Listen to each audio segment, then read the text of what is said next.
How you doing, YouTube? Today I'm going to making a tutorial video.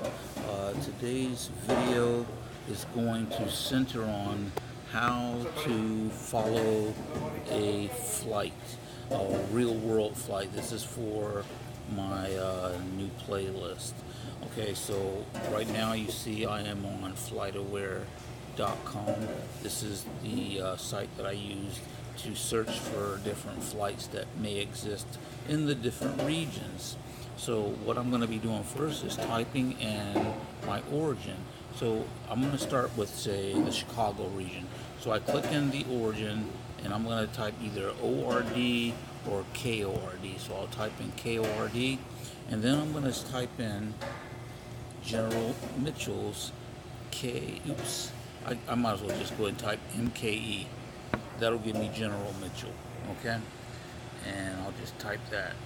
And then I'm going to type search, and FlightAware.com is going to search for flights from Chicago O'Hare International to General Mitchell.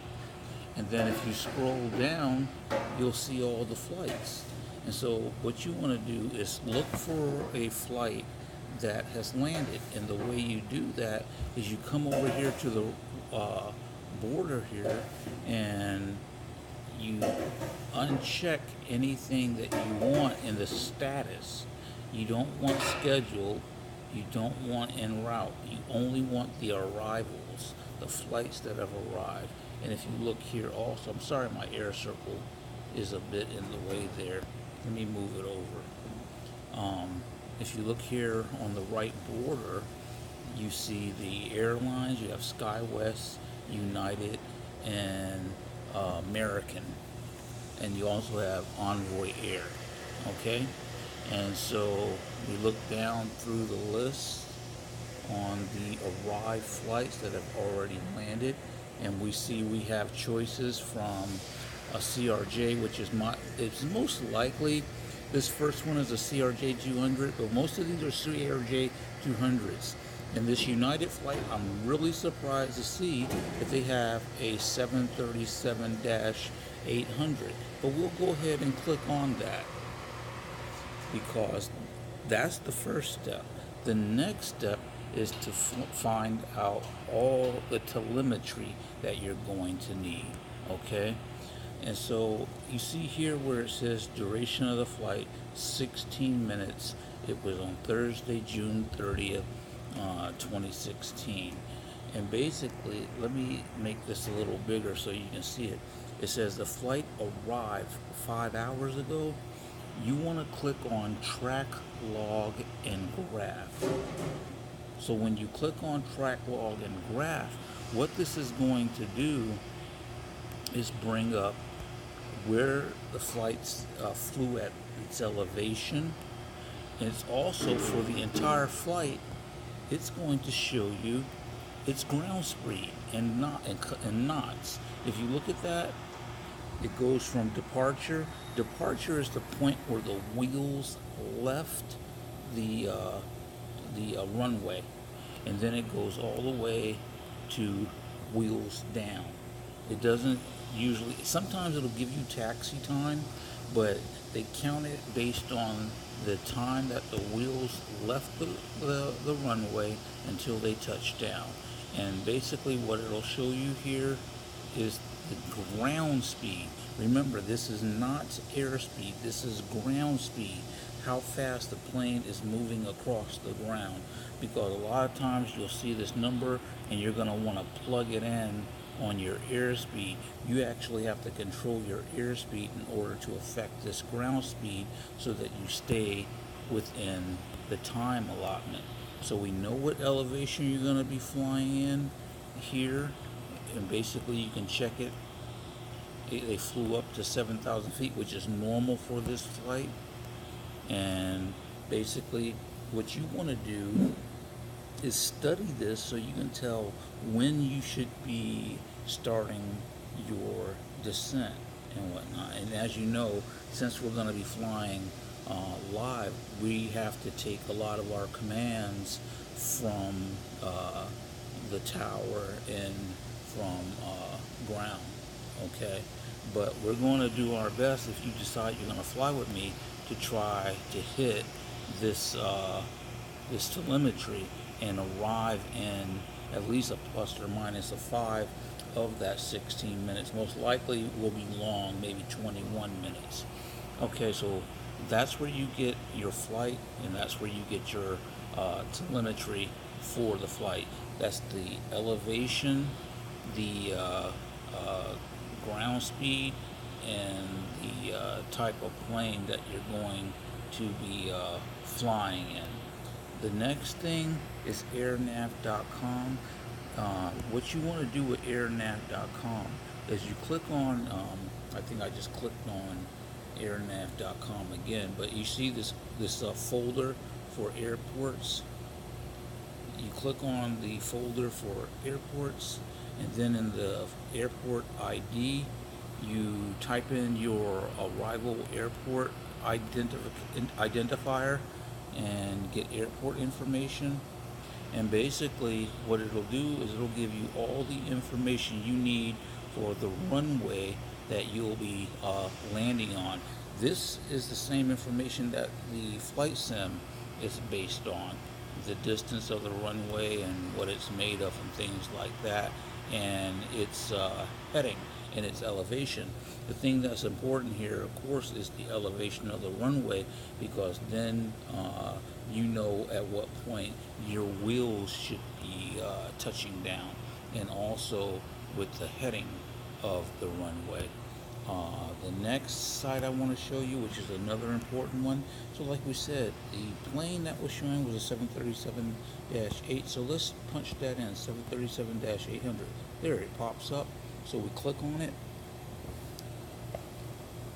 And what we're going to see here is a picture of a 737-800. It'll give you some brief information in this right-hand column. But what we're looking for is down here, the performance data. It'll give us V2 information, the initial climb to 5,000 feet, the knots, what its rate per minute at climb. We're not, for this flight, of course, we're not going up to 1,500, but it can do up to 290 to get up to flight level 150. Of course, we know to stay below 250 knots on our airspeed so that we don't get dinged. But it also will give you its Mach speed, Mach climb speed, all of those things you need. It'll give you cruise speed and descent information in your VAP so that you know what speed to come in on your approach and to prepare for your touchdown. And basically this information just helps you to become a more precise pilot on infinite flight. So let me go to my my YouTube page for that particular playlist.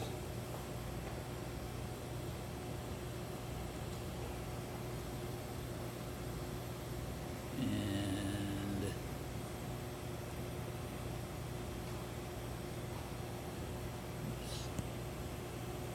my internet's running a tad bit slow. If it doesn't come up, that's okay.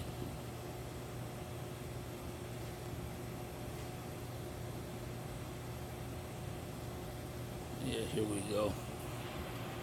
Alright, so for this particular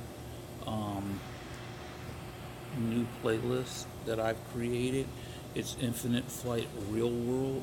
These are going to be real world flights in the different regions that are based on actual flights that have already landed. I'm going to be following the speed, altitude, time constraints. in an attempt to match the service provided by the airline. And when possible, I will use the exact plane. As we know, Infinite Flight only has certain planes, but they have a lot of the planes, and typically I have found that I've been able to find that Infinite Flight has the plane that was used for the route. If it doesn't, if the flight we're going to follow does not have the plane, we will use the next best thing. Now, how to find out when I'm going to be flying or where I'm going to be flying? It's best to either check my Facebook page or check my Twitter. Those are going to be the two social media sites that I will be posting my next flight with the time that I'll be flying and where from and where to, so that you can be prepared, because this is what you're going to need to do. Refer back to this video so that you're prepared, because when we get into the app and we're online and live, I'm not going to have a lot of time to be tutoring. You're going to have to be ready to go, and you're going to be learning as you go. So just look forward to it. You know, look at it as a bit of a challenge and whatnot. Lastly, I think I may have covered everything. Lastly, if worst comes to worst, feel free to message me on the different videos I have, and the best thing to do is to send me an email, okay, and I'll be more than happy. I try to respond to any messages that I get on the videos, but I will definitely answer emails. And again, thanks for the support, and I look forward to seeing you in the skies. And again, keep flying on Infinite Flight. I'll see you later.